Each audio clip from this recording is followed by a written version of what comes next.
19ویں صدی میں لوگ اپنے بچوں کو اکثر جنات کی کہانیاں سنایا کرتے تھے، جن میں اکثر لوگ ایسے جنات کی کہانیاں سناتے جو کہ شیطان جنات ہوتے اور صرف آدم ذات کو نقصان پہنچانے کے در پہ ہوتے، لیکن کچھ ایسی سناتے جن سے بچوں کو یہ پتہ چلتا کہ جنات بھی اللہ تعالیٰ کی ایسی مخلوق ہے جسے اللہ تعالیٰ نے اپنی عبادت کے لیے پیدا کیا ہے، اور روز قیامت حساب کتاب کے لیے وہ بھی اللہ کی عدالت میں حاضر ہوں گے۔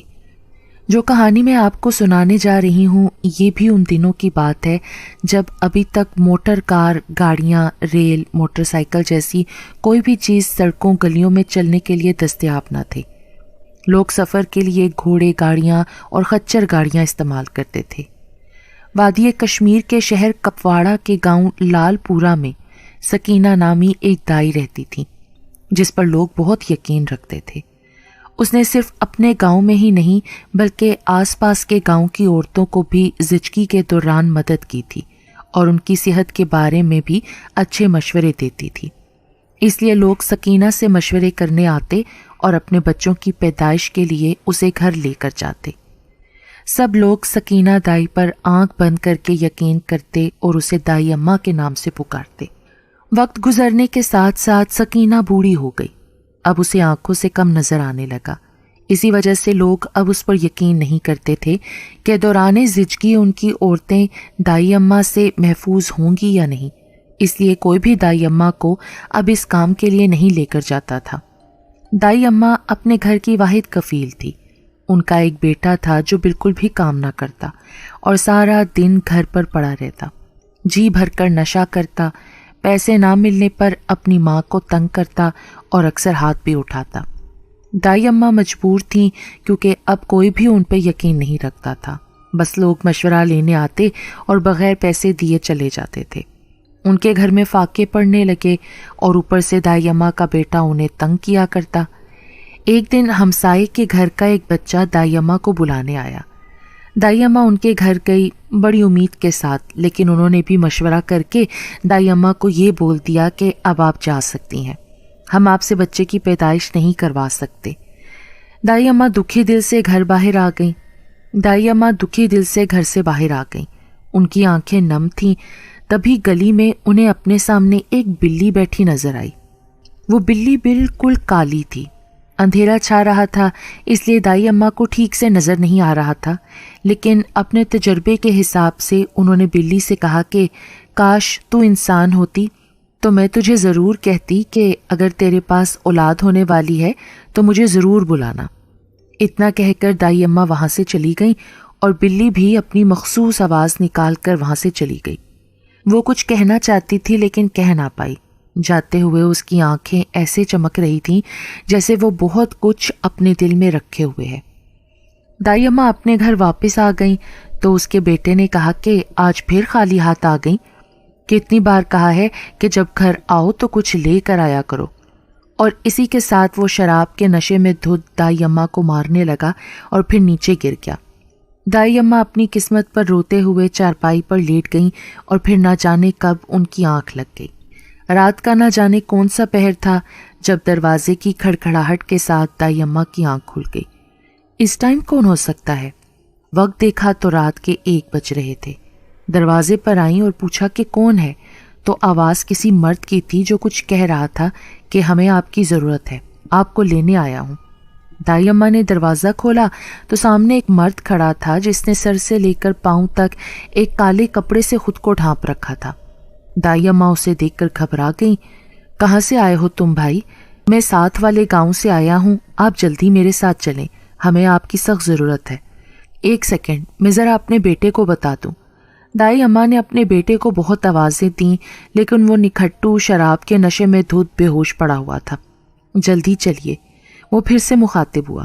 دائی اماں گھر سے باہر نکلیں تو وہاں ایک بگھی کھڑی تھی۔ وہ جا کر اس میں بیٹھ گیا اور دائی اماں کو پیچھے بیٹھنے کا اشارہ کیا۔ بگھی گلیوں بازاروں سے ہوتی ہوئی ایک ویران کچی سڑک پر آ گئی اور پھر اس نے اپنا رخ جنگل کی طرف کر لیا۔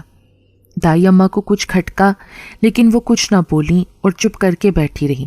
آخر بگی ایک ویرانے میں پرانی حویلی کے پاس رکی جہاں پر بڑے بڑے دیو ہیکل درخت کھڑے تھے. ٹوٹی ہوئی دیواریں تھیں.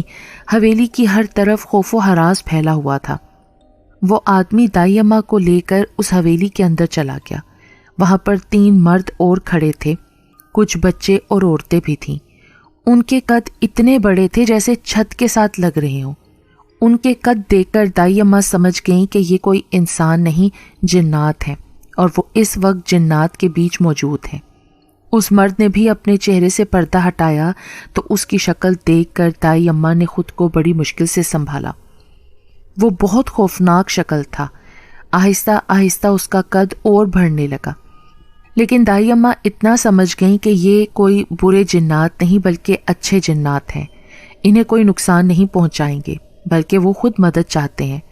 تب پہلے والا جن بولا، میری بیوی سامنے والے کمرے میں ہے، اسے آپ کی ضرورت ہے. وہ سامنے کمرے میں چلی گئیں اور اپنا کام شروع کیا. تھوڑی ہی دیر میں ایک بچے کی پیدائش ہو گئی. پھر دیکھتے ہی دیکھتے 7 بچے ایک ساتھ اس دنیا میں آئے. بچوں کی پیدائش کا سن کر وہ سب بہت خوش ہوئے.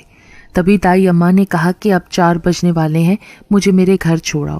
تو جن نے کہا کہ آپ نے ہمارے بچوں کی پیدائش بآسانی کروا دی ہے، آپ کو تحفہ دیا بغیر نہیں جانے دیں گے. تبھی دائی اماں بولی، مجھے تحفہ نہیں چاہیے، یہ میں نے اللہ کی رضا کی خاطر کیا ہے، بس مجھے خیر خیریت سے میرے گھر چھوڑائیں. یہ سن کر جن کو غصہ آیا. انہوں نے کہا کہ اگر تم نے تحفہ نہ لیا تو تم نہیں جانتی کہ میں ادھر تمہیں لایا ہوں اور چاہوں تو تمہیں ساری زندگی یہیں پر رکھوں. تحفہ لیے بغیر تو تم نہیں جا سکتی. یہ سن کر دائی اماں ڈر گئیں اور بولی، جو تحفہ دینا ہے دے دو اور چھوڑ آؤ مجھے میرے گھر. تبھی وہ جن بولا، اپنا دوپٹہ آگے کرو. تو بھاری بھاری پتھر دائی اماں کے دوپٹے میں گرے. اب چلو، وہ جن بولا اور بھگی میں آ کر بیٹھ گیا. اگر تحفہ دینا تھا تو اچھا سا کوئی دیتے. پتھر دے دیے. دائی اماں ان بھاری پتھروں کے بوجھ کو محسوس کرتے ہوئے دل میں بڑبڑائیں. بھگی پھر انجان راستوں پر دوڑنے لگی. اماں اپنا بوجھ ہلکا کرنے کے لیے پتھر راستے میں پھینکنے لگیں، جس کا علم جن کو ہو گیا. یہ کیا کر رہی ہیں آپ؟ جن نے پوچھا. کچھ نہیں، وہ ڈرتے ہوئے بولی. اتنے میں دائی اماں کا گھر آ گیا. جن اماں کو گھر کے باہر اتار کر چلا گیا. گھر آ کر دائی اماں نے وہ پتھر ایک بیڈ پر رکھے اور سو گئیں. صبح اٹھیں اور اپنے بیٹے کو بتایا کہ رات کو میرے ساتھ کیا ہوا. جن کے بچوں کی پیدائش کروا کے آئی ہوں. تحفے میں مجھے پتھر دیے ہیں، جاؤ جا کر بیڈ سے اٹھا کر پھینک دو. دائی اماں کا بیٹا گیا اور چیختا ہوا آیا، اماں وہ پتھر نہیں، ہیرے ہیں، جن نے تمہیں ہیرے دیے تھے. یہ کیا کہہ رہے ہو؟ جو راستے میں دیکھ کر آؤ. اندھیرا ہونے کی وجہ سے مجھے نظر نہیں آ رہا تھا اور میں پتھر سمجھ کر راستے میں پھینکتی آئی ہوں. اس کے بیٹے نے جا کر دیکھا تو اسے کچھ نہ ملا. دائی اماں سر پکڑ کر بیٹھ گئیں اور پھر کہا کہ بیٹا جو ہے اس پر اللہ کا شکر ادا کرتے ہیں، ہماری زندگی اچھی گزر جائے گی. کتنے نیک جن تھے، اللہ انہیں خوش رکھے. دائی اماں اپنے کاموں میں مصروف ہو گئیں. کچن میں کھانا بنا رہی تھیں تو دیکھا ایک کالی بلی منہ میں ایک پوٹلی ڈالے ان کے سامنے کھڑی ہے. یہ دیکھ کر دائی اماں حیران ہوئی. تبھی اس بلی نے عورت کی شکل اختیار کر لی. تم؟ ہاں میں دائی اماں، میں وہی جن ذاتی ہوں، اور وہ بلی بھی جسے آپ نے اس رات کہا تھا کہ اگر میرے بچے ہونے والے ہوں تو آپ کو بلاؤں.